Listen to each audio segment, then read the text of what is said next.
Hello guys, welcome back to our channel Life Reboot. My name is Dave, and if you remember, recently we did the unboxing and the review of this keyboard here. This is the Cosmic Byte CBGK23 Artemis, and we did not get a very good impression of this, and the unit that I had actually died in the middle of the video. So this is the replacement unit. I got it around 10 days back, and I have been testing it since, just trying to cover all the scenarios that the earlier one failed due to this USB interface. It just died in the middle of the video and it did not respond. I tried everything. I changed the USB cable, I switched it, I plugged it in another laptop, but it was completely dead. So yeah, I would like to start with the things, the problems that it have, the overall problems, and then I will come to that problem that if this unit also has this USB-C port connectivity problem. So let's start with the problems that I faced in this one. So first of all, I would like to talk about the cable. The cable is not braided. It's a PVC, plain PVC cable. It would have been good if it was braided. This is about 1.7 meter long. So yeah, that is one thing I felt that it could have been improved on. Since this is not a very cheap keyboard, this costs around 2400, and that is quite a lot. So they, at least this is what they could have done. So another thing which I did not like, and I mentioned this earlier also, this switch to God mode in white script is really bad. They really should not have put it there. It does not look professional. Another big problem with this is lack of any height adjustable keyboard, height adjustable legs here. So normally, usually all the keyboards that we use have height adjustable legs here. Be it membrane keyboard, be the cheapest keyboard, and as I said, this is a costly keyboard, and this is at least what they could have done. I really miss the height adjustability, and one problem that it creates is if the surface is not even, it tends to rattle out. You can see here I am actually using a piece of tissue here so that it does not rattle around, and I will show you. Usually this is what happens, and this is very uncomfortable to type on if the keyboard rattles like this. So that would have been good to have.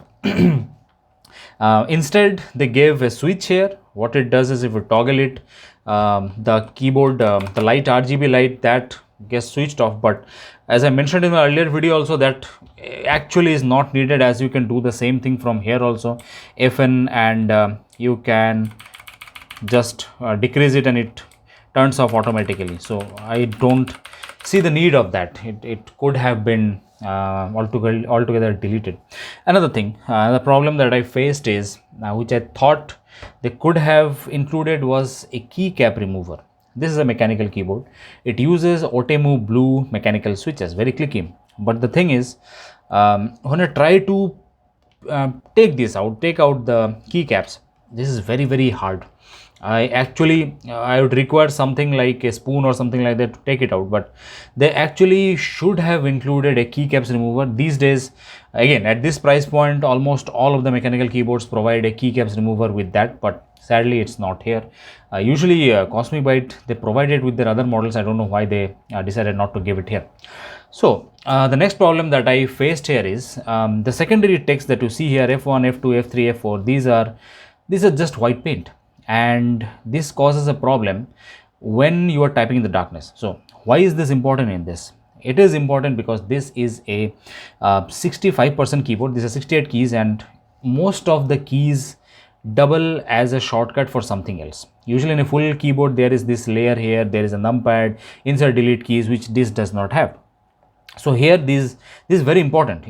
Let me just show you. Let me just turn off the light here. So I have turned off the light, and as you can see, those scripts, those F5, F6 are not at all visible. Little bit of light is coming right now from my monitor. That's the reason you can see it.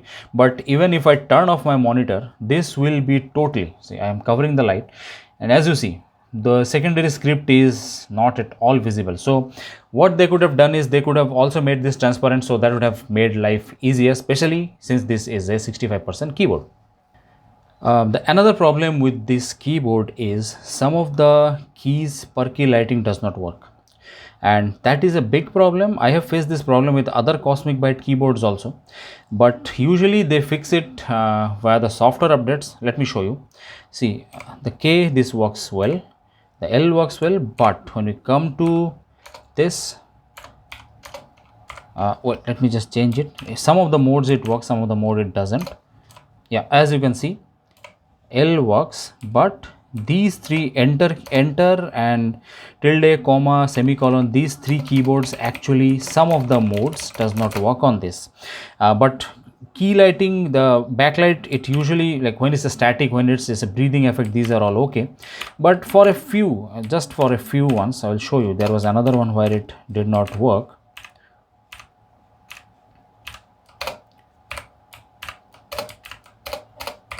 Yeah, this one was one which did not work.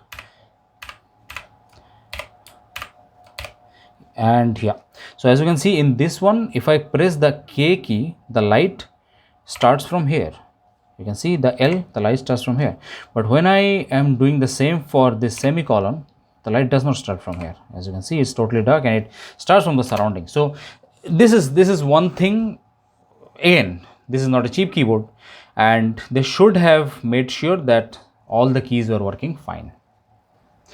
Another thing which I did not like, it's not about my liking. This is about the general. This is for the general user who are deciding whether to buy it or not. I would say be very specific about what you want. This keyboard is for people who does a lot of typing but does not require the shortcuts, does not do programming. I do a lot of coding, so for me those the top shortcuts F4, F12, I do a lot of bit of calculation, so I need the numpad. And so you'll have to decide, like, for what reason you are getting this. If it's for gaming, some little bit of typing, then it's okay for you. But if you are someone who is into accounting, does a lot of calculation, does a lot of coding, I would suggest get a TKL, get a full size, or at most get a TKL. Or if you have a very big space constraint, you have a very small table working from home, then for those people this is perfectly alright. Now coming to the main part, the problem that I faced on the last unit, that was this part. So this is the replacement unit, as I said, but till now it is working fine. I did not face any difficulty right now. I tested it a lot. Last time it failed like this. I was just adjusting some things and it just completely died. But here, as you can see, I took it out a few times, entered it, and it is working fine till now. And yeah, I hope that this is not a general problem, but the problem is, I have heard in my last videos, in the comments and all, I have seen quite a few people say that their units have also died. So one person told me that they face the same problem, this USB port problem. Another problem told me that a few of their keys died. Another one said that totally the light did not work, but the keys are working. So this actually proves that there is something wrong. It's not a one-off case, but there is actually something wrong, since a lot of people are facing this. That might be a small percentage of the people who have bought it, but the problem is there. So yeah, keep that in mind before you buy this. But apart from that, the build quality is very good. See my previous videos for all the things that I've said about this. There is a metal plate in between, and very good quality, very good switches, very good build, well built. The keycaps are nice. So at this price, 65% keyboard, mostly all the others are very costly. This is the cheapest one apart from the Anti-Sport. They also have one that cost actually 1800, but that is cheaper than this. But I would suggest do not go for that. That is notoriously bad, and esports, the finishing is not good, and I would not suggest for you to go for that. So yeah, this is not for everyone. Be very careful before you buy. I have listed out the pros and the cons, and it is up to you to decide what is your requirement and go ahead accordingly. So that's all for from me today, guys. I hope you like this video. If you have any other queries, put them in the comment section below, and I'll answer each and every one of you. And I will see you in the next one. Till then, goodbye and stay safe.